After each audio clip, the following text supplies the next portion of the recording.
Saya diciptakan dari cahaya. Kau diciptakan dari cahaya. Cahaya apa? Cahaya terang benderang untuk menyinari dunia. Oh, macam mana? Seorang pria ditemukan dalam kondisi lemah tak berdaya di Desa Penibung, Kecamatan Mempawah Hilir, Kabupaten Mempawah, Kalimantan Barat pada Kamis 5 Mei 2022. Dilansir unggahan akun Instagram @medsoszone pada Minggu 8 Mei 2022, tampak dalam rekaman pria yang memakai baju berwarna coklat tua itu ditemukan dengan kondisi sebagian tubuh dipenuhi lumpur yang mengering. Kepada warga, pria tersebut mengaku bernama Saminto yang berasal dari Desa Tabangkacang, Kabupaten Kuburaya. Saminto juga mengaku sedang mencari calon istrinya yang bernama Yana. Hanya saja, ia tidak mengetahui alamatnya, termasuk nomor handphone yang bisa dihubungi.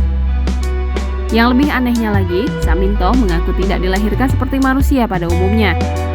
Ia justru mengaku diciptakan dari cahaya yang terang benderang untuk menyinari dunia.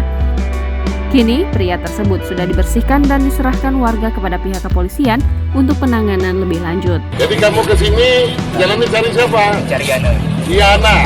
Yana itu siapa? calon istri saya. Calon istri. Di mana rumahnya? Banyak ini hidup bersama dia.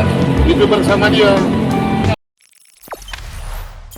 Jangan lupa subscribe, share, komen, dan like ya!